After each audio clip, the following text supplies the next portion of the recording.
All right. This is an article that I just happened to get on my news feed from national newspaper. So I just thought I'll read it out to you. I'll give you the link down below in the comment section. And I'll also show you a screenshot. I want you to read it as well and give me your opinions and thoughts as well. Okay. Now, this is about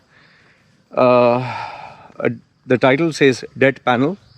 Can a collection agent report us to Interpol for a 10,000 dirham credit card debt?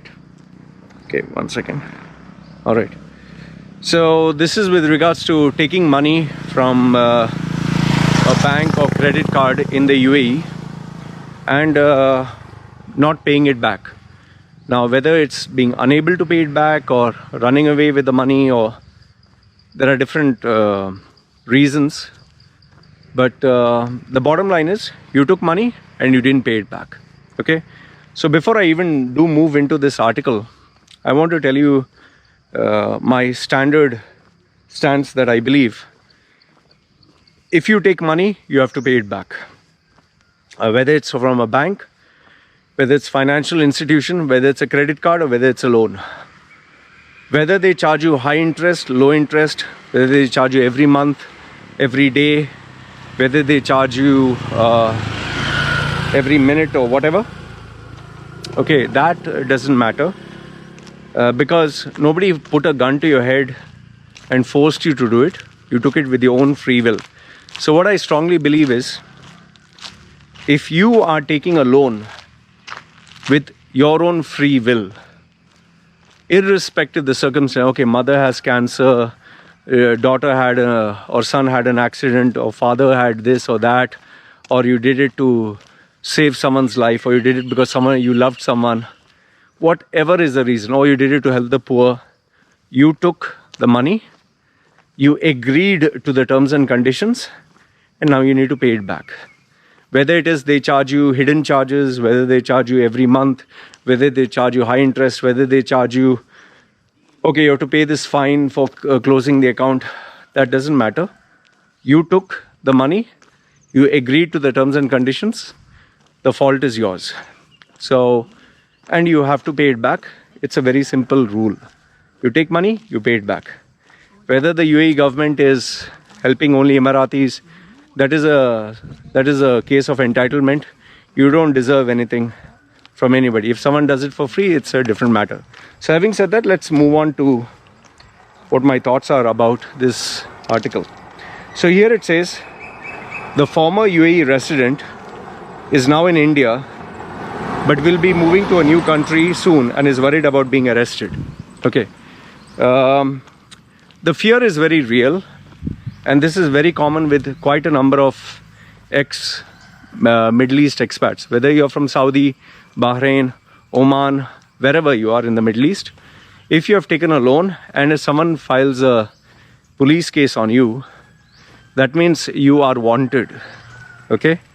And if the bank or the government has a agreement with the country or with the bank, if you go to a new place and they find out, you can and will get in trouble. And I know many of you say, no law, I am in Bahrain, I took money from UAE, nothing happened.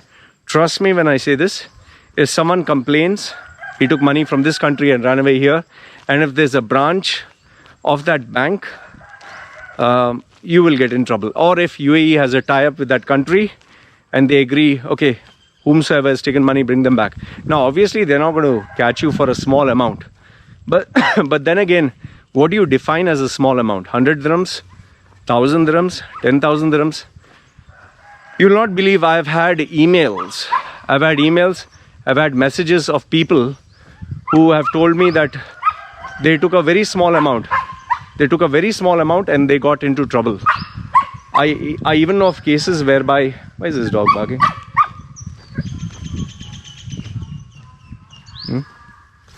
Is dog stuck or not stuck? The dog was stuck. Okay. I've even known cases whereby a person has issued a check of 3,000 dirhams for, I don't know, some deposit or something. And because he was unable to pay the deposit of, I don't know, he was unable to pay 3,000 dirhams. He had given a check, blank check, and they put an amount of 100,000 or something like that, and now they made a police case on him. 1 second, let this car pass by. So, you know, they wrongfully put a very high amount, and they bounced the check, and now he has a police case on him. So there are cases like this also. See, there are many cases. You can get creative in so many ways. Even in my case, for example, you remember I told you that I got deported from UAE. I got deported from UAE. Why? Because I had reported the owner, the employer, for fake degree certificates to the CID. I had sent emails to Interpol, I had sent to CID, I had sent to Dubai Police, Sharjah Police, Ajman Police, Gulf News, Khalij Times, National Newspaper. I sent all of them with evidence of the fake degrees that this guy was putting out. They didn't bother with evidence, with the template of the certificate, with the ads that you would place. You can get an MBA within 6 months. In fact, you can get a degree without even sitting for the exam in less than a month if you pay money. So I'd sent this information to them. They didn't bother. Instead, what he did is, he put a police case on me, stating that I was doing illegal things in UAE. I do not know what illegal things. He put a case on me. And because he had a powerful Emirati local, he got me banned.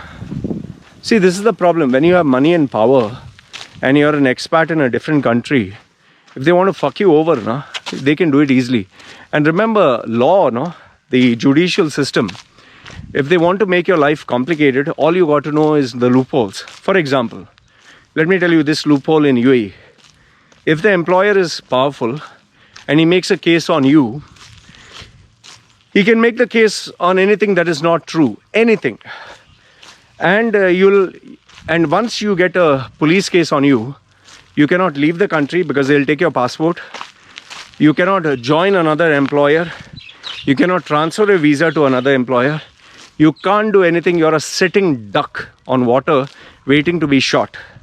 And then they will have the due date, which is not immediate. They'll have the due date after 1 month or 2 months. So you'll have to wait. After they come after 1 month or 2 months, maybe he will not appear in court. You will come to court because you want to close this issue. But he will not appear in court. Or he will say, Your Honor, we found a new evidence. We need a new date. Or Your Honor, we need to gather evidence. We request you to adjourn this case and postpone it to a new date or a new time. Then, okay, 2 months you waited. Then again, you'll have to wait for another month or 2 months. Like this, they can drag it on for years and years. I personally know of a person who got dragged on for, I think, 2.5 years. 2.5 years because he fucked around with the wrong person. He left in a very bad way. He insulted the owner or his wife. So the owner, being a powerful Emirati guy, he dragged it, stating that he did unethical stuff and illegal misappropriation of funds. And this guy went on. I don't know now, it has been 7 years or 8 years. I still don't know if the guy is still stuck with this legal limbo. The guy apologized, the guy begged forgiveness, the guy was ready to pay money. He said, no, you insulted the honor of my family and my wife. I'm going to destroy you. So now just imagine, he's stuck in a country.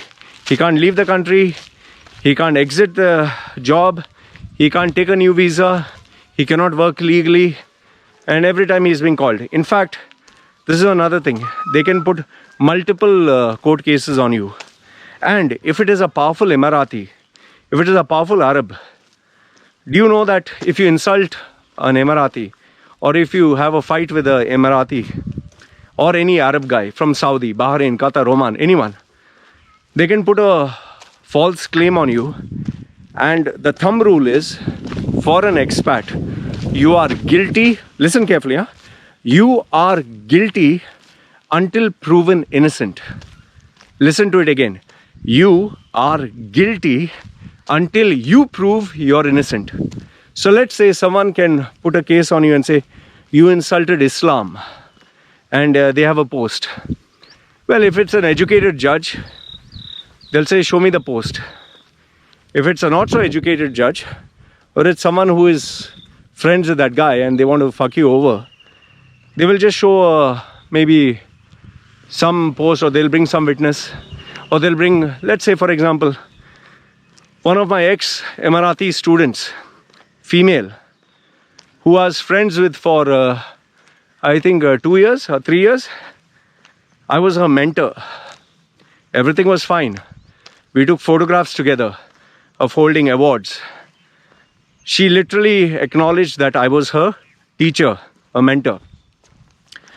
After 2-3 years, we had a difference of opinion, and she didn't want to, her pride was too big, so we had a fallout. Fine, nothing happened until now.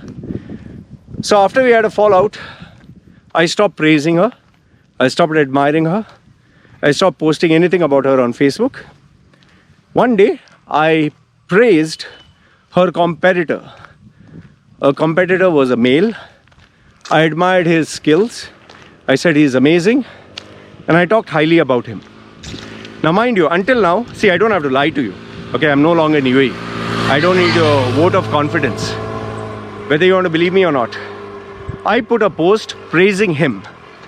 Nothing got to do with this female. I admired him, I spoke well about him, and that was it.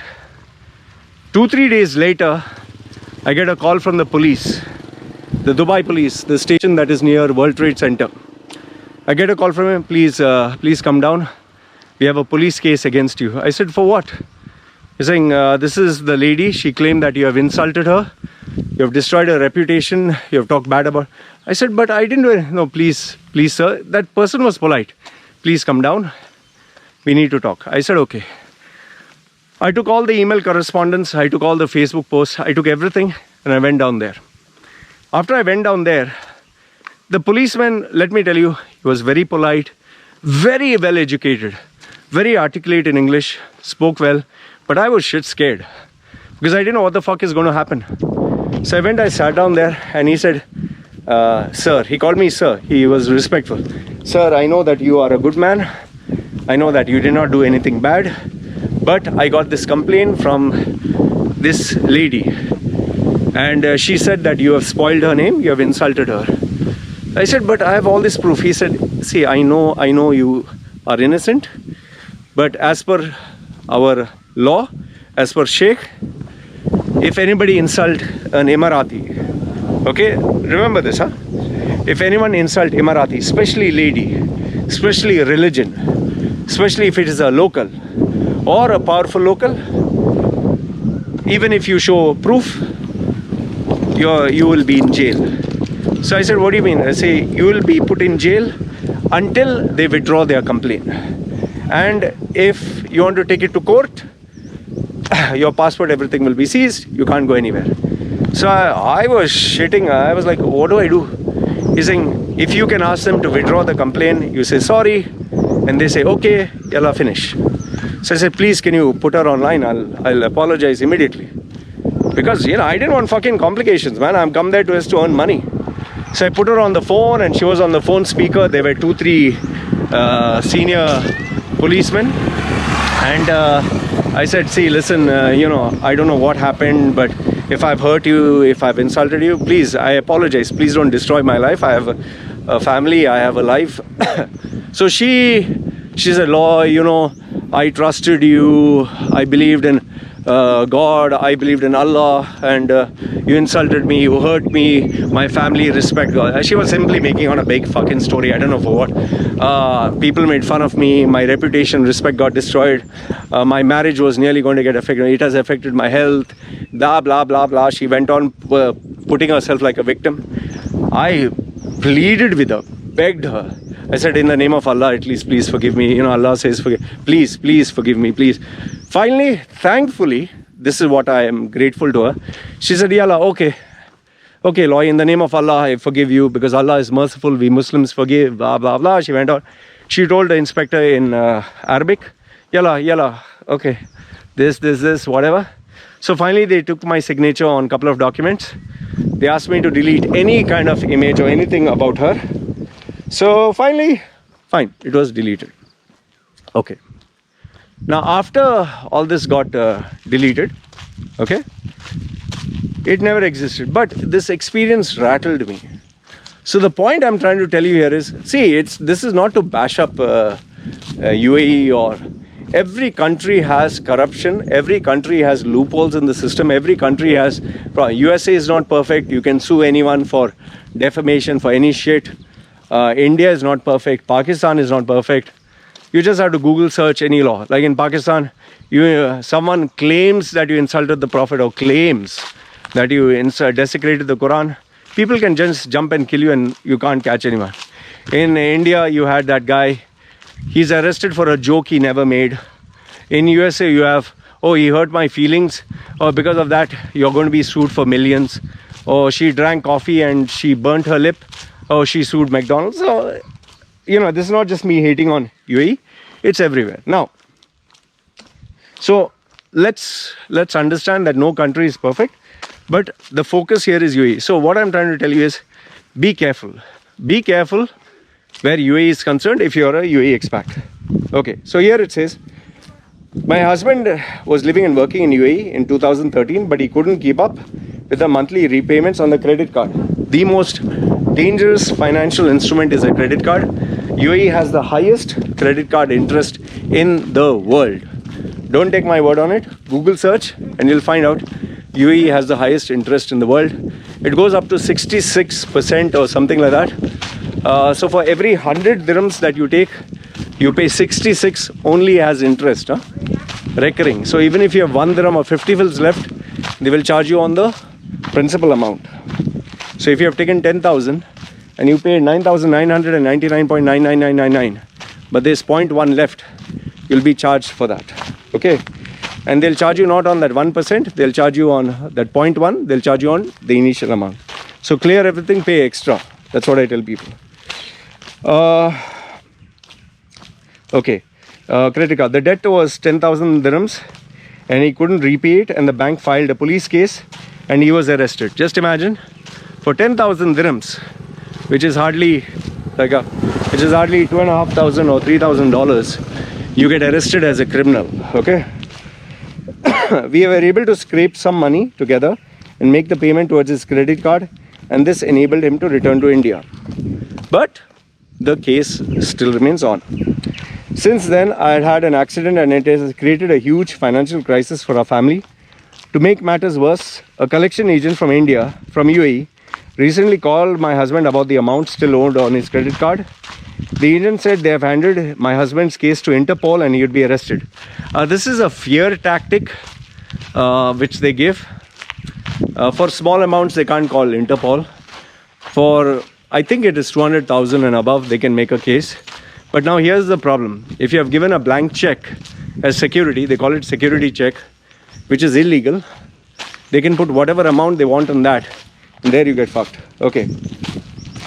We are moving to a new country soon and plan to repay the money on the card as soon as we can. However, will the Interpol issue prevent us from starting a new chapter and paying off our husband's old debt? Interpol is not going to catch someone for 1,000 dirhams or 10,000 dirhams. Okay. But however, if you have given a blank check, there you can be in trouble. And or if you have made problems with someone powerful, then you're fucked. Can you advise us on what to do? DA India. See, like even me, now I've been speaking with so many videos about UAE. I can assure you one thing. I'm not safe with any Arabic carrier like Oman Air, Qatar Airways, Emirates Airlines, Gulf Air. You know, I knew for a fact that I cannot travel, or I would not travel to anywhere in the Middle East or have a stopover or pass by through, because if I do, you can be rest assured they can make sure that there is a stopover, and once there's a stopover, they'll just arrest me as a criminal. They'll say someone has filed criminal charges, you try to rape someone, you try to kill someone. I mean, remember what I told you, you're guilty until proven innocent. So they can file any fictitious this thing and say we'll conduct an investigation. Once they take me to jail, fucking they'll torture me. Maybe they'll cut off my balls or my dick, or they'll put me in solitary confinement. How the fuck do you know? I'm a small guy. So I'm not saying they will, but this can happen, man. So that is why I knew that I was never going to travel to anywhere. Once in Thailand, finish. I'm just going to travel to India and here. So, well, you will be in trouble. So here what they say is debt panelist Steve Cronin, founder of deadsimplesaving.com. Okay, so they're taking opinions from other people. Now see, here's the stupid problem.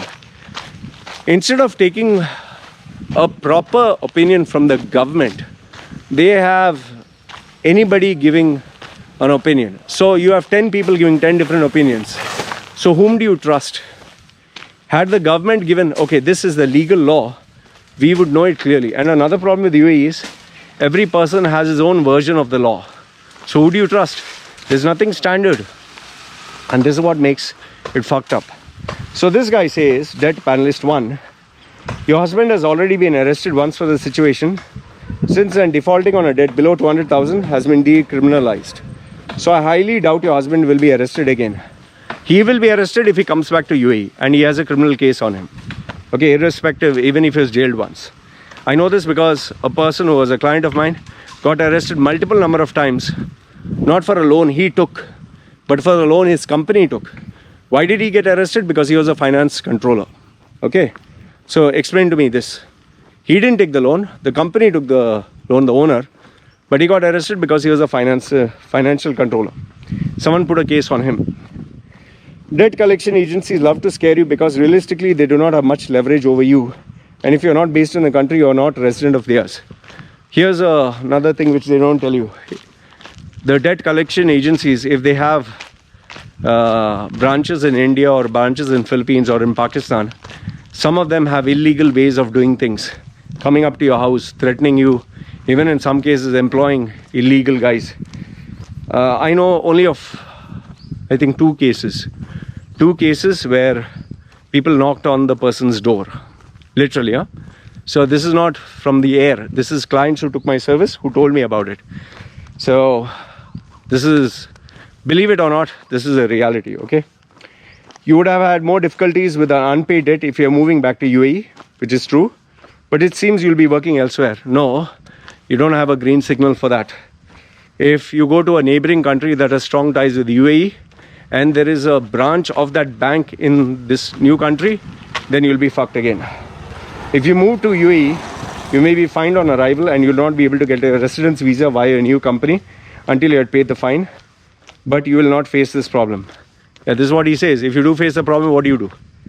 I recommend contacting the bank with the original credit card debt and insist that you want to agree to plan to pay them off the original principal as fast as possible. Tell them what salary will be and how much you will pay. And also ask them to stop the collection agents from hassling you. Be clear if the bank wants to get their money back. This is the best way forward. Be persistent. Try contacting different people within the bank if you don't make the progress initially. The problem with this recommendation is employees, as they change in the bank, new guys come and they will not know your old case. That's one problem. The second problem is the laws of the UAE keep changing. The third problem is the laws of the bank keep changing. So who do you contact? And a collection agency, the guy is just doing his job. So if a new collection agent gets your file, he's not aware what you went through, what you spoke to another guy, or the guy didn't update the system, then what do? You have to take shit again, right? Okay, then I would also not inform the bank or the agent which country you're moving to, which is true. That way you can focus on earning money and paying off the debt without being chased constantly. If you raise any money from friends and families to contribute this in the short term, you'll accelerate the progress of being debt free, which is true. In your new country, do not upload more credit card unless you have to pay off the debt in full. And also do your best to get health insurance coverage while you save to pay the debt. I don't know what has health insurance got to do. And build a small cash buffer in case of job loss. Okay, that's a side note that is giving us good advice. I would say that don't keep a social media account at all. Don't sign in with your name. Create a totally new profile. Not profile, I mean, if you're checking anything, create a totally new, like for example, EasyBusy, something, gmail.com or something. Because remember, anything and everything related to your name will be tracked. And don't inform your family, friends and all that. Don't chat with them. Because sometimes people even get paid commission to reveal your data. Okay, debt panelist 2, Shivram, Executive Vice President and Head of Retail Banking Products at Emirates NBD. It has indeed been stressful time for you and your family, starting with the repayment related issue on credit card, followed by the financial burden from the accident. Given that your husband is very close to moving to a new job, I would suggest the best approach would be to discuss your situation frankly with your bank. Please be careful what you discuss with them, because anything that you say can be used against you. They are not your friend. Since the original outstanding amount was low and you made part payment early and have no other liabilities, the bank may choose to take a lenient view and support you in settling the issue with minimal charges. I would suggest over here, contact someone senior in the bank, contact someone senior through somebody else, and make sure they give it to you in writing in an email. If you have writing on the bank's letterhead with a specific amount and an agreed time frame of payment broken down, fine. If nothing is in writing, it doesn't make any sense, because what is not written in writing verbally can keep changing. Then they say provide them with details of your husband's new employment. Never do that. And help them make regular payment plans and agree on a settlement plan. Explain that you intend to settle all outstanding dues in full so that you can have a clean slate. Fine, that is okay. But do not mention, what the fuck is that? Do not tell them full information, because if you tell them who or where you're working or which country you're going, now you're given the information to get you into more trouble. Don't do that. As part of the revised payment plan, also request the bank to withdraw the legal case that will allow you to travel without hassles.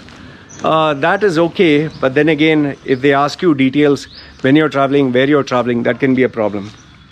Once all the payments have been completed, also make sure to request a clearance letter from the bank to confirm all your debts have been settled and you have no other obligation. That is very important. The clearance letter is the tiebreaker. Make sure that you take the clearance letter. This is a fantastic piece of advice. Before I traveled, I made sure that I got clearance letters from all the banks, from Etisalat, from DU, from all government agencies, water, electricity bill, everywhere.